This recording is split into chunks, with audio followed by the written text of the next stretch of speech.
Praise the lord. Shalom అందరికీ. ఈ video చూస్తున్న మీ జీవితంలో దేవుని యొక్క కృప విస్తరించునుగాక. ఈ రోజుల్లో కృప రకరకాలుగా బోధింపబడుతుంది, కృప అనే వాక్యము.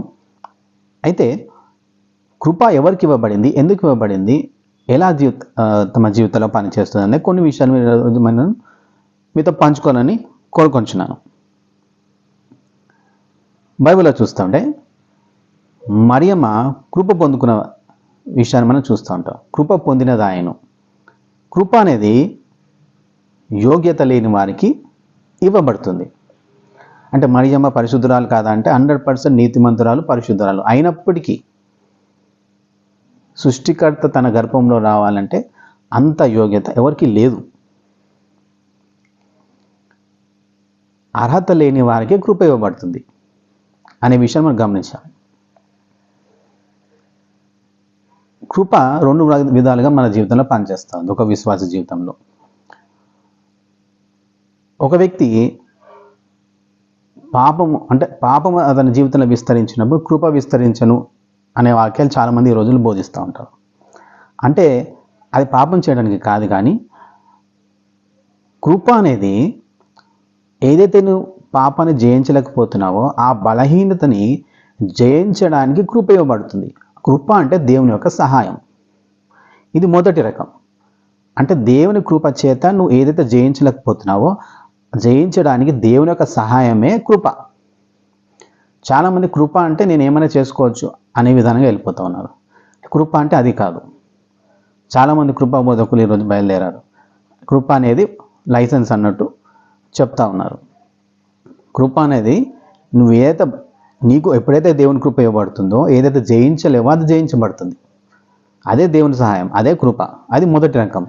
అయినప్పటికీ నువ్వు దేవునికి ఆయన సహాయం పొందుకోలేని స్థితిలో నువ్వు ఉంటే, ఇంకా అలాగే పాపంలో జయించలేక జీవిస్తూ ఉంటే, అతని విషయంలో ఇంకో రెండో రకంది మనం చూస్తూ ఉంటే లూకా సువార్త 13వ అధ్యాయంలో చదువుకుంటే ఉంటే,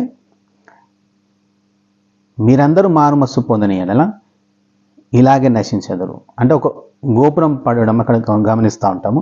లూకా సువార్త 13వ అధ్యాయం ఆ గోపురం గురించి పడినప్పుడు మరణించిన వాళ్ళ విషయంలో చెప్పబడుతున్నప్పుడు మీరందరూ మారుమస్సు పొందని ఎడల ఇలాగే నశించెదరు అని అక్కడ చెప్తా ఉన్నారు. అంటే ఇదే విషయాన్ని మరి యేసు ప్రభు అక్కడ ఎక్స్ప్లెయిన్ చేస్తూ మనకు వివరిస్తూ ఇలా చెప్తాడు.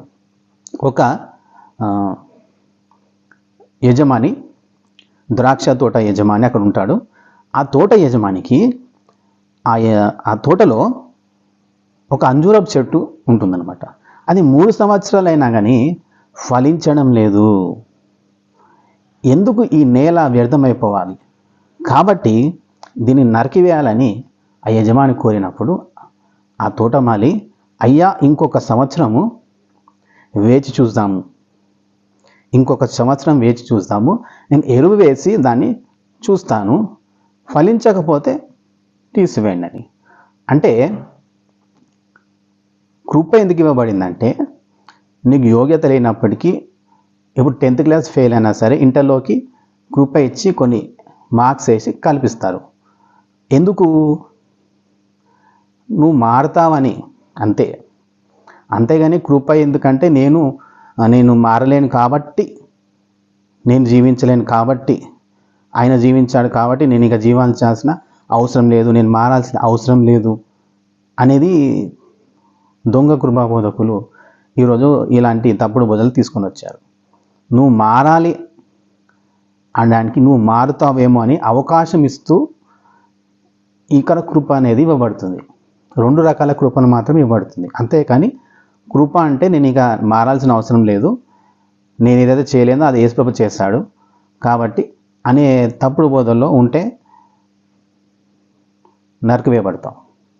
అంటే ఆయన నుంచి డిస్కనెక్ట్ అయిపోతావు. నువ్వు మాత్రం ఆయనలో ఉన్నావు అనుకునే భావంతోనే ఉండిపోతావు. కృప ఇలా 2 రకాలుగా ఇవ్వబడింది. సో చాలామంది కృప అనేది పాపం చేయడానికి లైసెన్స్గా వాడుకుంటున్నారు. కృప అనేది అర్థం కాక. దేవుడి వాక్యం దీవించును కాక. మీ జీవితంలో దేవుని యొక్క సహాయం, కృపని అర్థం చేసుకొని మీరు మారడానికే దేవుడు అవకాశం ఇస్తూ ఉన్నాడు. ఆయన రాకడికి ఆలస్యం కావడానికి కారణం కూడా మీరు ఇంకా అనేకులు నశించకూడదు అనే ఆశతోనే ఆయన రాకడ ఆలస్యం అవుతుందని దేవుని వాక్యం సెలవిస్తుంది. కృప అనేది పాపం కొరకు కాదు, పాపం జయించడానికి, ఇంకా నువ్వు జయించడానికి ఆయనకు సహాయం కొరకు నువ్వు మారుతావనే అవకాశం ఇస్తూ ఉన్నాడు. అదే కృప. దేవుడి వాక్యం దీవించినాక ఆమె.